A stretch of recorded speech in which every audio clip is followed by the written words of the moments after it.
Hello friends, ಎಲ್ಲರಿಗೂ ನಮಸ್ಕಾರ. ರೇಖಾ ಅಡುಗೆ ಚಾನಲ್ಗೆ ಸ್ವಾಗತ. ಬನ್ನಿ, ಇವತ್ತು ನಾನು ಮಾಡ್ತಾ ಇರೋಂಥ ರೆಸಿಪಿ ಬಂದ್ಬಿಟ್ಟು ಮನೆಯಲ್ಲೇ ಈಸಿಯಾಗಿ ಪಿಜ್ಜಾ ಮಾಡೋದು ತೋರಿಸ್ಕೊಡ್ತೀನಿ. ಈ ಪಿಜ್ಜಾ ಮಾಡೋದಕ್ಕೆ ಮನೆಯಲ್ಲಿರೋಂಥ ಇಂಗ್ರೀಡಿಯೆಂಟ್ಸಿಂದನೇ ನಾನು ನಿಮಗೆ ಸುಲಭವಾಗಿ ತೋರಿಸ್ಕೊಡ್ತೀನಿ. ಯಾರು ಬೇಕಾದ್ರೂ ಮಾಡ್ಬೋದು. ಪಿಜ್ಜಾ ಅಂದರೆ ಮಕ್ಕಳಿಗೆ ದೊಡ್ಡವ್ರಿಗೂ ಎಲ್ಲರಿಗೂ ಇಷ್ಟವಾಗುವಂಥ ರೆಸಿಪಿ, ಒಂದು ಸ್ನ್ಯಾಕ್ಸ್ ಅಂತಲೂ ಹೇಳ್ಬೋದು.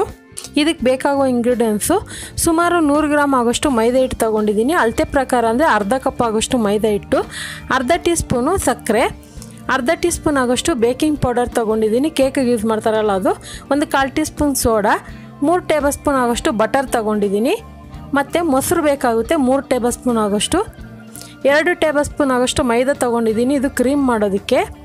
ಮತ್ತು 2 ಟೇಬಲ್ ಸ್ಪೂನ್ ಟೊಮೊಟೊ ಕೆಚಪ್ ಬೇಕಾಗುತ್ತೆ. ಅರ್ಧ ಕಪ್ ಆಗೋಷ್ಟು ಕಾಯಿಸಿ ತಣ್ಣಗಿರುವಂಥ ಹಾಲು ತೆಗೆದಿಟ್ಕೊಂಡಿದ್ದೀನಿ. ನೆನಪಿರಲಿ, ಹಸಿ ಹಾಲು ಯೂಸ್ ಮಾಡೋಕ್ಕೆ ಹೋಗ್ಬೇಡಿ, ಕಾಯಿಸಿ ತಣ್ಣಗಿರೋದು. 1 ಟೀ ಸ್ಪೂನ್ ಆಗೋಷ್ಟು ಬೆಳ್ಳುಳ್ಳಿನ ಚಿಕ್ಕ ಚಿಕ್ಕದಾಗಿ ಕಟ್ ಮಾಡಿ ಇಟ್ಕೊಂಡಿದ್ದೀನಿ. ಮತ್ತು ಮಿಕ್ಸ್ ಹರ್ಬ್ ಅಥವಾ ಆರಿಗಾನೋ ಯಾವುದಾದ್ರು ಯೂಸ್ ಮಾಡ್ಬೋದು, ಒಂದು ಅರ್ಧ ಟೇಬಲ್ ಸ್ಪೂನು, ಚಿಲ್ಲಿ ಫ್ಲೇಕ್ಸ್ ಒಂದು ಅರ್ಧ table spoon, black pepper powder ಒಂದು ಅರ್ಧ ಟೇಬಲ್ ಸ್ಪೂನು, ರುಚಿಗೆ ತಕ್ಕಷ್ಟು ಉಪ್ಪು.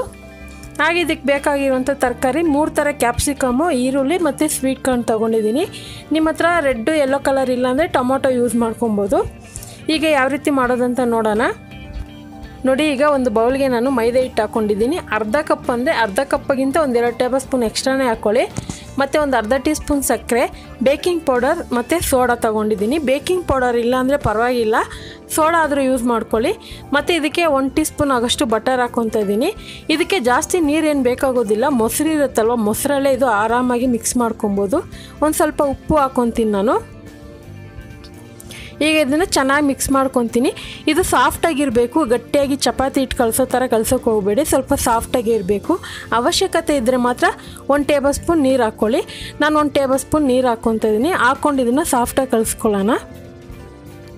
ಇದನ್ನು ಆದಷ್ಟು ಚೆನ್ನಾಗಿ ಕಲಿಸ್ಕೊಳ್ಳಿ, ನಾದ್ಕೊಂಡು ಇದನ್ನು ಒಂದು 10 ನಿಮಿಷ ಹಾಗೆ ಬಿಡೋಣ. ಒಂದು 15 ನಿಮಿಷ ಬಿಟ್ಟರೂ ನಡೆಯುತ್ತೆ. ಅಷ್ಟೊತ್ತಿಗೆ ನಾವು ಸಾಸ್ಗಳು ರೆಡಿ ಮಾಡ್ಕೊಳ್ಳೋಣ. ಇಲ್ಲಿ ಅಂಗಡಿಯಲ್ಲಿ ನಿಮಗೆ ರೆಡಿಮೇಡ್ ಪಿಜ್ಜಾ ಸಾಸ್ ಸಿಗುತ್ತೆ, ಅದ್ರ ಬದಲು ಈ ಥರ ಫಾಲೋ ಮಾಡಿ, ತುಂಬಾ ಟೇಸ್ಟ್ ಚೆನ್ನಾಗಿರುತ್ತೆ. ಒಂದು ಬೌಲ್ಗೆ 2 ಟೇಬಲ್ ಸ್ಪೂನ್ ಟೊಮೊಟೊ ಕೆಚಪ್ ಅಂದರೆ ಟೊಮೊಟೊ ಸಾಸು, ಕಟ್ ಮಾಡಿರುವಂಥ ಬೆಳ್ಳುಳ್ಳಿ, ಮತ್ತು ಇದಕ್ಕೆ ಬಂದ್ಬಿಟ್ಟು ಚಿಲ್ಲಿ ಫ್ಲೇಕ್ಸು, ಆರಿಗಾನೋ ಅಥವಾ ಮಿಕ್ಸ್ ಹರ್ಬ್ ಆದರೂ ಯೂಸ್ ಮಾಡ್ಕೊಬೋದು. ಒಂದು 1/4 ಟೀ ಸ್ಪೂನ್ ಆಗೋಷ್ಟು ಉಪ್ಪು ಹಾಕ್ಕೊತಾ ಇದ್ದೀನಿ. ಸಾಸಲ್ಲೇ ಉಪ್ಪಿನಾಂಶ ಇರುತ್ತೆ, ನೋಡಿ ಯೂಸ್ ಮಾಡ್ಕೊಳ್ಳಿ. ಇದೆಲ್ಲ ಹಾಕ್ಕೊಂಡು ಚೆನ್ನಾಗಿ ಮಿಕ್ಸ್ ಮಾಡ್ಕೊಳ್ಳೋಣ. ನಿಮ್ಮ ಹತ್ರ ಚಿಲ್ಲಿ ಫ್ಲೇಕ್ಸ್ ಇಲ್ಲ ಅಂದರೆ ಒಣಗಿದ ಮೆಣಸಿನ್ಕಾಯಿ ಇರುತ್ತಲ್ಲ, ಒಂದು 5-6 ಒಣಗಿದ ಮೆಣಸಿನ್ಕಾಯಿನ ಡ್ರೈ ಆಗಿ ಫ್ರೈ ಮಾಡಿ ಮಿಕ್ಸಿಯಲ್ಲಿ ತರ್ತರಿಯಾಗಿ ಪೌಡ್ರ್ ಮಾಡ್ಕೊಳ್ಳಿ, ಅದೇ ಚಿಲ್ಲಿ ಫ್ಲೇಕ್ಸ್ ಆಗುತ್ತೆ. ಇದೆಲ್ಲ ಒಂದು ಸಾರಿ ಮಿಕ್ಸ್ ಮಾಡಿಕೊಂಡ್ರೆ ಪಿಜ್ಜಾ ಸಾಸ್ ರೆಡಿ ಆಗುತ್ತೆ.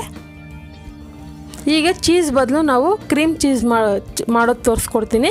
ಈಗ ಒಂದು ಫ್ರೈ ಪ್ಯಾನ್ ಇಟ್ಕೊಂಡು ಇದಕ್ಕೆ ಒಂದು 2 ಟೇಬಲ್ ಸ್ಪೂನ್ ಬಟರ್ ಹಾಕ್ಕೊತಾ ಇದ್ದೀನಿ. ಇದು ಚೀಸ್ ಇಲ್ದಿರ ಮಾಡೋವಂಥದ್ದು ಮನೆಯಲ್ಲೇ. ಇದಕ್ಕೆ 2 ಟೇಬಲ್ ಸ್ಪೂನ್ ಮೈದಾ ಹಾಕ್ಕೊತಾ ಇದ್ದೀನಿ. ಬಟರ್ ಕರಗಿದ ಮೇಲೆ ಮೈದಾ ಹಾಕ್ಕೊಳ್ಳಿ.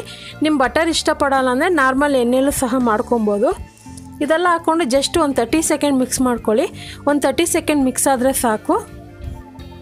ನೋಡಿ, ಇವಾಗ ಚೆನ್ನಾಗಿದು ಕರಗಿದೆ, ಮೈದಾನು ಸ್ವಲ್ಪ ಲೈಟಾಗಿ ಫ್ರೈ ಆಗಿದೆ. ಈಗ ಕಾಯಿಸಿ ತಣ್ಣಗಿರುವಂಥ ಹಾಲು ಹಾಕ್ಕೊತಾ ಇದ್ದೀನಿ. ಮೊದಲಿಗೆ ನಾನು ಅರ್ಧ ಕಪ್ ಹಾಲು ತೊಗೊಂಡಿದ್ದೀನಿ. ಅರ್ಧ ಕಪ್ ಅಂದರೆ ಇವಾಗ ನೀವು ಮೈದಾ ಹಿಟ್ಟು ತೊಗೊಂಡಿರ್ತೀರಲ್ಲ, ಅದೇ ಕಪ್ಪಲ್ಲಿ ಅರ್ಧ ತೊಗೊಂಡು ಫಸ್ಟು ನಾನು ಅರ್ಧ ಯೂಸ್ ಮಾಡಿ ಸ್ವಲ್ಪ ಕ್ರೀಮ್ ಆಗೋವರೆಗೂ ಇದನ್ನು ಮಿಕ್ಸ್ ಮಾಡ್ಕೊತೀನಿ. ಲೋ ಫ್ಲೇಮಲ್ಲೇ ಮಾಡ್ಕೊಳ್ಳಿ. ಇದಕ್ಕೆ ಒಂದು ಸ್ವಲ್ಪ ಪೆಪ್ಪರ್ ಪುಡಿನೂ ಹಾಕ್ಕೊತಾ ಇದ್ದೀನಿ, ಅಂದರೆ ಕರಿಮೆಣಸಿನ ಪುಡಿ. ನಿಮ್ಮ ಮನೇಲಿ ಮೆಣಸು ಪುಡಿ ಇಲ್ಲಾಂದರೆ ನಾರ್ಮಲ್ ಮೆಣಸು ಇರುತ್ತಲ್ವ, ಅದನ್ನೇ ಪುಡಿ ಮಾಡಾಕೊಳ್ಳಿ. ಇವಾಗ ಇದು ಕ್ರೀಮಿಯಾಗಿ ಗಟ್ಟಿಯಾಗಿದೆ. ಇದು ಇಷ್ಟು ಗಟ್ಟಿ ಇರಬಾರ್ದು, ಇನ್ನೂ ಸ್ವಲ್ಪ ತೆಳು ಇರಬೇಕು. ಅದಕ್ಕೋಸ್ಕರ ನಾನು ಇನ್ನು ಸ್ವಲ್ಪ ಉಳಿದಿರೋಂಥ ಹಾಲು ಹಾಕ್ಕೊಂಡು ಜಸ್ಟ್ ಲೈಟಾಗಿ ಒಂದು ಥಿಕ್ನೆಸ್ ಬರೋವರೆಗೂ ಮಾತ್ರ ಮಿಕ್ಸ್ ಮಾಡ್ಕೊತೀನಿ. ನೋಡಿ, ಇದು ಈ ಥರ ಬಂದರೆ ಸಾಕು, ಇದು ರೆಡಿಯಾಗಿದೆ ಅಂತ ಅರ್ಥ. ಈಗ ಇದನ್ನು ಸೈಡಿಗೆ ಇಟ್ಬಿಟ್ಟು ಯಾವ ರೀತಿ ಪಿಜ್ಜಾ ಮಾಡೋದಂತ ನೋಡೋಣ.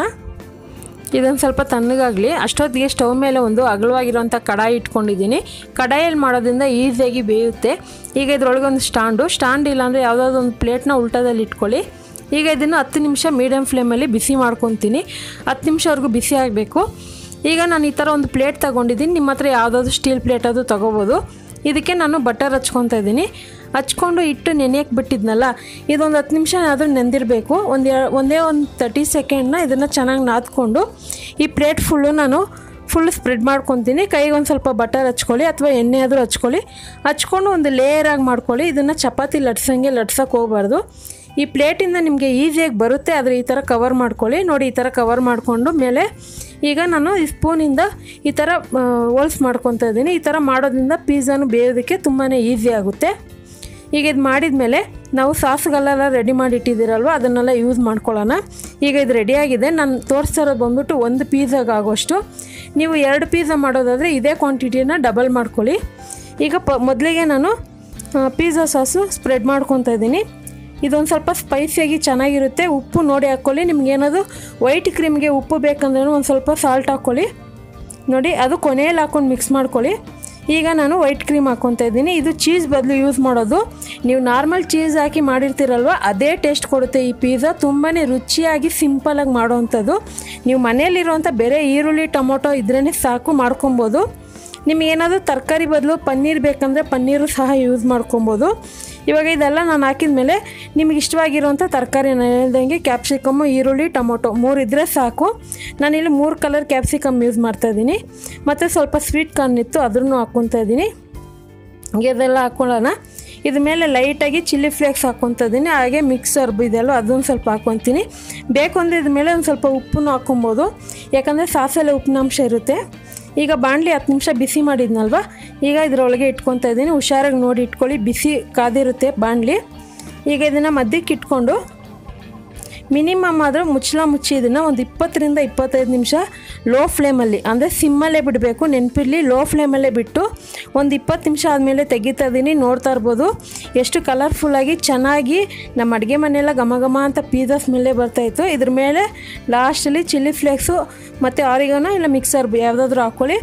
ಸೊ ನಿಮಗೆ ಸ್ಪೈಸಿಯಾಗಿ ಬೇಕಂದರೆ ಸ್ವಲ್ಪ ಪೆಪ್ಪರ್ ಪುಡಿನೂ ಹಾಕ್ಕೊಬೋದು. ಈಗ ಪೀಝಾ ರೆಡಿಯಾಗಿದೆ. ಇದ್ರ ಕೆಳಗಡೆ ಯಾವ ರೀತಿ ಬೆಂದಿದೆ ಅಂತಲೂ ನಾನು ಕಟ್ ಮಾಡಿ ತೋರಿಸ್ತೀನಿ.